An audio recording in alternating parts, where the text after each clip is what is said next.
Hey everybody, welcome back to the Wolf Pit.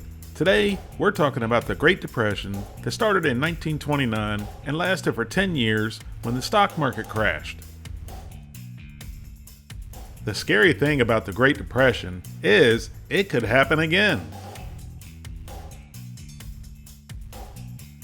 Could you imagine being dependent on someone like the Salvation Army bringing your family food? Or not being able to feed your children? Or waiting in a soup kitchen line just for a cup of soup and a piece of bread? If you were lucky enough to have a few staples stored in your pantry and/or enough money to buy a few staples to make something to eat, soups and stews were the most inexpensive, fulfilling, and cheapest meals you could make. Like the delicious, fulfilling, and satisfying Hoover stew that consisted of elbow macaroni, hot dogs, corn, and tomatoes that I was able to make in 2021 for a mere $3.74. So I could imagine how inexpensive this was to make in 1930. We all remember the stories that our parents and grandparents told us about going to the drugstore and getting a milkshake and 2 hot dogs for a nickel. Or some other money story that sounded far-fetched, but it was true. But for some people, times are still really tough and people are struggling. So I'll leave a link and the recipe for this Hoover stew in the description of this video. But there's many other recipes that people had to make during the Great Depression just to survive, like the Depression era soup that we're going to make today.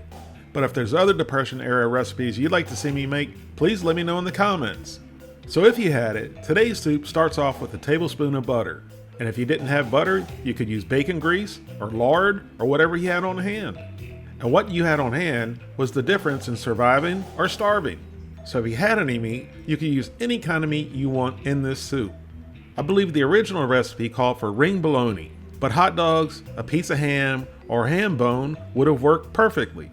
So since I used hot dogs in the Hoover stew, I found a piece of 99-cent beef kielbasa at the store, which I cut up into little bite-sized pieces. If you want to stretch the kielbasa or whatever kind of meat you're using further, cut it up into smaller pieces. And then I added 1 large diced onion, and the type of onion you use doesn't matter, just use the onion you have on hand.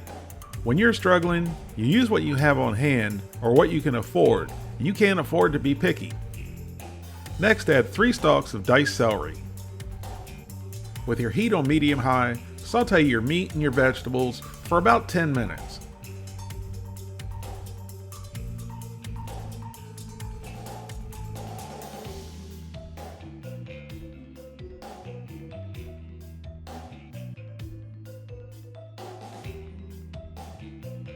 And then add 4 chopped carrots, and you can chop them as big or as small as you like.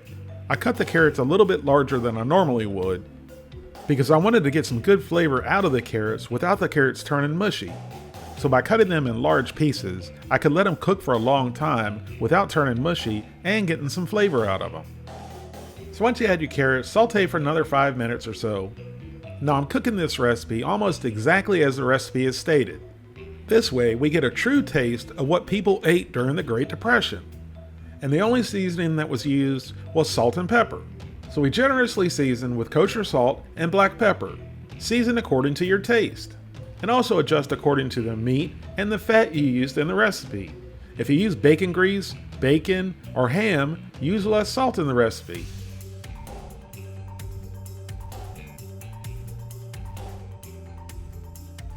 Continue to saute the meat and the vegetables for another 5 minutes or so.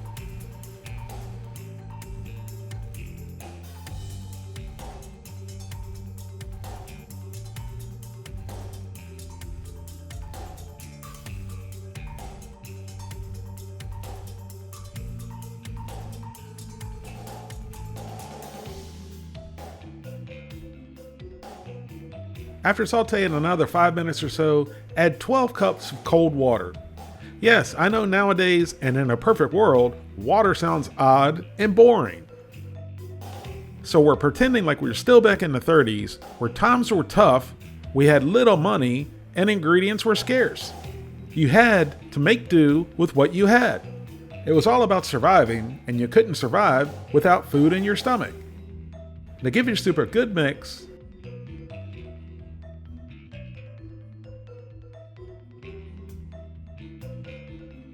bring it up to a simmer,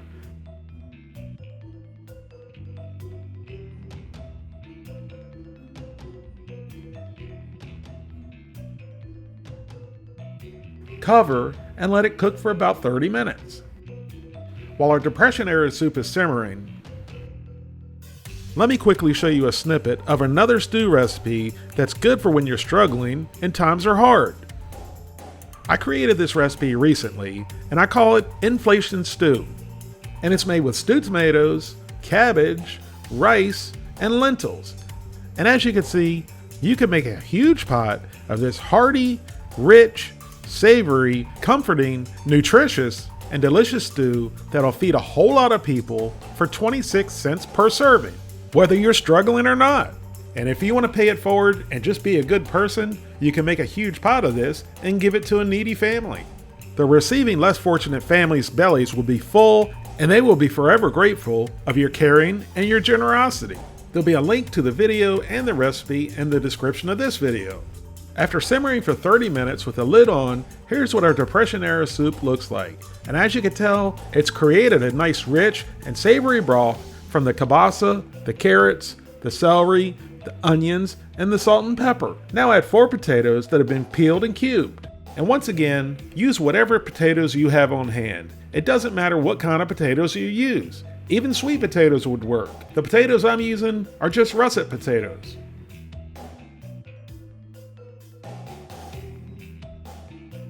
Now once you've added your potatoes, give it a good mix and bring it back up to a simmer. And then once it's come back up to a simmer, cover and let it cook for another 30 minutes or until the carrots and the potatoes are tender. After cooking for another half an hour, give it all a good mix and make sure your potatoes and your carrots are tender to your liking. Now you, the people, already know my feelings about peas. But I love split pea soup. I know that doesn't make any sense, but that's the way it is. And when you're struggling, whether you like peas or not, you better eat them. So in goes about 1.5 cups of frozen peas. And then give your soup a mix and bring it back up to a simmer. Now this next step is what the recipe called for, but to me, it's optional and I almost didn't do it. And it's to thicken the soup. I thought the starch in the potatoes would thicken the soup up enough, but they didn't. I could have pulled some of the potatoes out and mashed them up, and that would have helped thicken up the soup some too. Or I could have added some flour in the beginning with the butter. Or I could have used some instant mashed potatoes to thicken up the soup. But then if I did that, I wouldn't be following the recipe for the 1930s Great Depression soup. And after I do it, I'll tell you one more reason why I didn't want to thicken the soup the way it called for. At this part in the recipe, to thicken up the soup, I was supposed to mix flour with milk and then stir it in to thicken up the soup, which I did. Now you're going to ask why I didn't want to mix the flour with the milk to thicken up the soup. Well, you, the people, know that I'm always 100% honest and transparent with you. And today is no exception. And the reason I didn't want to mix flour with milk to thicken up the soup is because I didn't have any milk. Well, let me rephrase that. I didn't have any cow's milk. So I did what I would have had to do back in the Great Depression and improvised. Unfortunately, my daughter is lactose intolerant. But fortunately for me, she had just about a cup of unsweetened almond milk in the fridge. I thought about it for a few minutes, and I said to myself, should I use the unsweetened almond milk or just use water? And then I realized life is boring if you don't take chances. So I used the almond milk. And then I tasted it to see if I screwed it up with the almond milk and to taste for salt and pepper. And I learned a lesson. If you take chances in life, you win big prizes. You could not tell at all that it was almond milk and the soup was seasoned perfectly with salt and pepper. And it also re-emphasizes what I always say, use what you have on hand. And I may have gotten a little bit lucky on that one, but it worked. Now it was time to fix a bowl of our 1930s Depression soup. The soup was still a little bit watery when we ate it, but it did thicken up once it cooled down a bit. But if you had a nice hearty piece of crusty bread, it was the perfect sopping soup. After taking a couple bites of this soup, I realized how hearty and how delicious it was. I also realized times were tough and people were struggling. But we, the people, as human beings, are extremely resilient and can get through anything. especially if you were fortunate enough to have a cup or even a bowl of this soup. Thank you all very much for watching, and I'll see you soon.